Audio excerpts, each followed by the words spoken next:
เนาะพ่อแม่พี่น้องป้องปรายเพื่อสุขเนาะ FC ทางช่องบ่ปูเนาะมื้อนี้บ่ปูก็สิมาตามแนวทางฮานอยพี่น้องเนาะสำหรับน้อยเนาะแนวทางฮานอยเด้อพี่น้องเด้อของวันที่2เมษายนเนาะ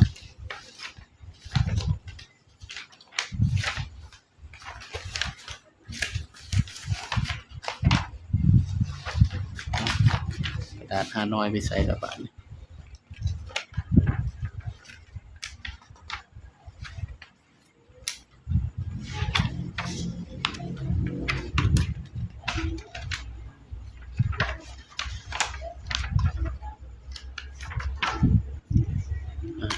กระดาษไว้ฮานอยบ่ปูไปใส่เลย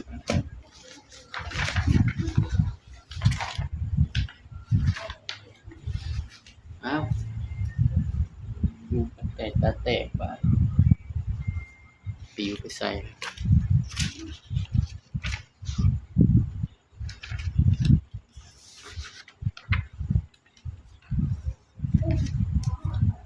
นี่เนาะพี่น้องเนาะสำหรับมื้อนี้เนาะให้เด่น789เนาะให้เด่น789พี่น้อง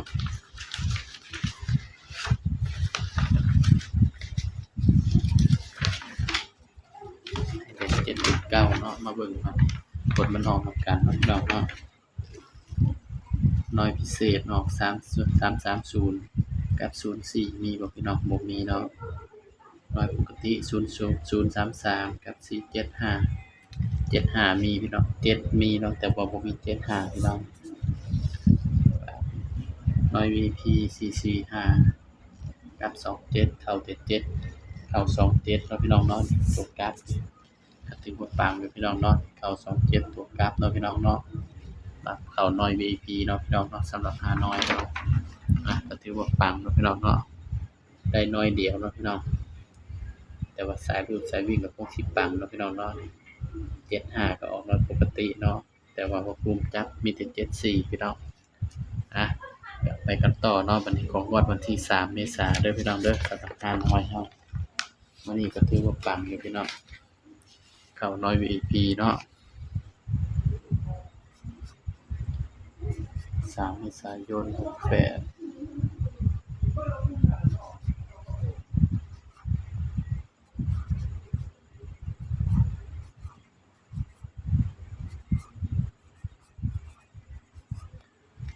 น้อยเด้อพี่น้องเด้อ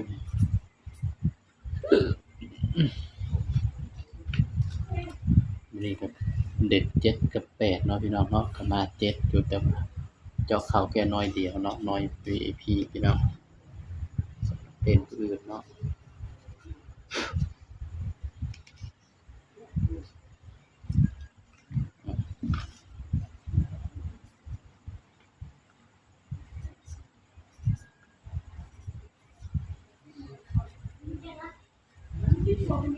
สำหรับเด่นผู้อื่นเนาะพี่น้องเนาะถ้าเอา2ตัวมันก็สิมีอยู่พี่น้องถ้าเด่น2ตัวก็คือ6กับ7เนาะแต่ว่าบ่ภูมิก็ใส่09เนาะพี่น้องเนาะเด่น8 90นี่เนาะสำหรับตัวเด่นผู้อื่นนะพี่น้องเด่น890เนาะพี่น้องเนาะนี่90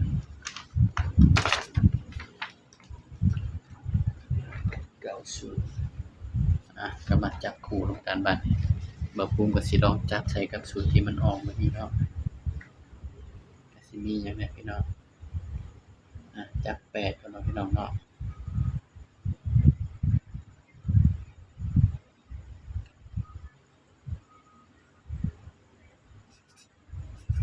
80 82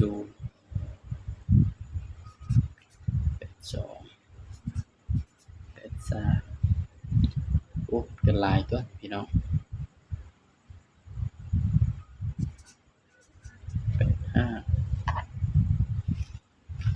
โอ้ยมันหลายไปพี่น้อง9พี่น้อง93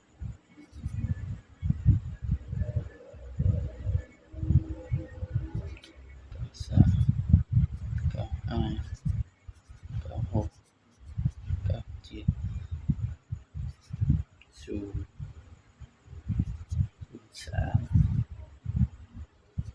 5 06 07นี่เด้อพี่น้องสำหรับแนวทางฮานอยผู้อื่นเนาะ ให้เด่น8กับ9เนาะพี่น้องเนาะ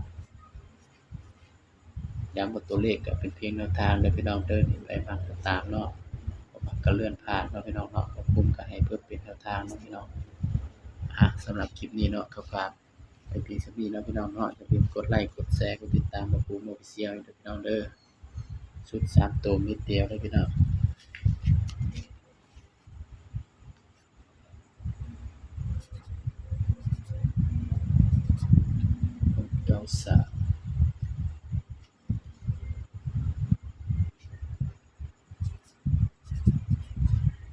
เป็นชุด3ตัวเนาะพี่น้องเนาะ